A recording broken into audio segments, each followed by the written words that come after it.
Praise the Lord. Have a beautiful day. ఈ లోకంలో మనకేదైనా లాభం ఉంటే మనము ఎవరికైనా పని చేసి పెడతాము. మనకు లాభం లేకపోతే మనం ఎవరికి ఏ పని చేసి పెట్టము కదా. అంటే స్వార్థంతో కూడిన హెల్ప్ చేస్తూ ఉంటాము. మనకేదైనా ప్రాఫిట్ వస్తుందంటే మనం హెల్ప్ చేస్తాము, లేకపోతే అసలు హెల్ప్ చేయము.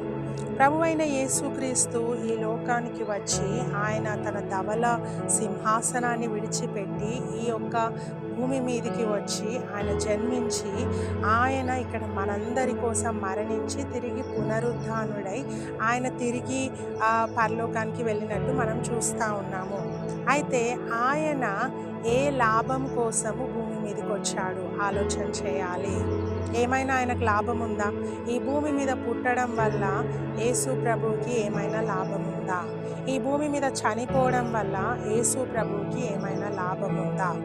ఆ కొరడాలతో ఆ శిలువ మీద కొట్టించుకోవడం వల్ల, రక్తాలు ధారలు ధారలుగా కార్చడం వల్ల, ముఖం మీద ఉమ్మివేయబడడం వల్ల ఆయనకు ఏమైనా ఉపయోగం ఉందా? లేదు కదా.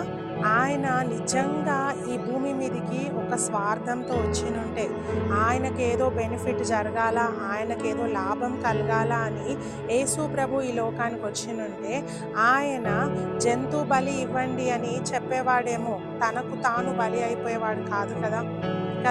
ఒకవేళ స్వార్థంతో ఈ లోకానికి వచ్చినుంటే, స్వార్థంతో యేసు ప్రభు ఈ లోకంలో పుట్టినుంటే, ఏదో లాభాన్ని ఆశించి ఆయన ఈ లోకానికి వచ్చినుంటే ఆయన ఎంతో ధనాన్ని సంపాదించుకునేవాడు. ఆ 33.5 సంవత్సరంలో ఆయన ఎంతో డబ్బులు సంపాదించుకునేవాడు.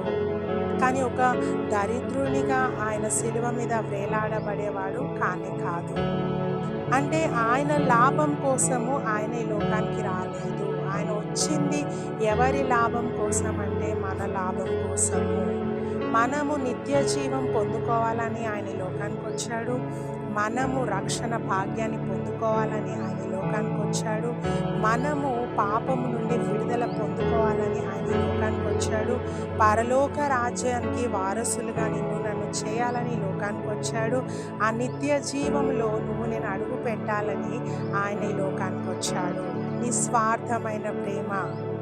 ఆయనకేమీ లాభం లేదు, కేవలం నీ లాభం కోసం, నా లాభం కోసం ప్రభు అయిన యేసుక్రీస్తు ఈ లోకానికి వచ్చాడు.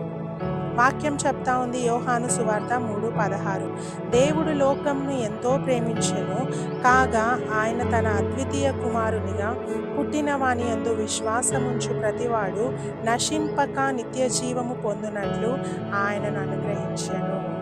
దేవుడు మనల్ని ఎంతో ప్రేమిస్తూ ఉన్నాడు. ఆ ప్రేమను బట్టి, ఆ కనికరంను బట్టి మనం నశించిపోవద్దని, మనం నిత్య జీవం పొందుకోవాలని యేసు ప్రభు ఈ లోకానికి వచ్చాడు. హల్లెలూయా. సో గుర్తిద్దాం, ఆయన ప్రేమను గుర్తిద్దాం, ఆయనను స్వీకరిద్దాం, ఆయనను మన జీవితంలో సొంత రక్షకుడిగా అంగీకరిస్తాము. మనము యేసు ప్రభుని అంగీకరించడం వల్ల ఆయనకేమీ లాభం లేదు, కానీ నీకు నాకే లాభం ఉంది. నువ్వు నేనే రక్షణను పొందుకుంటాం, నువ్వు నేనే నిత్య జీవాన్ని పొందుకుంటాము. God bless you.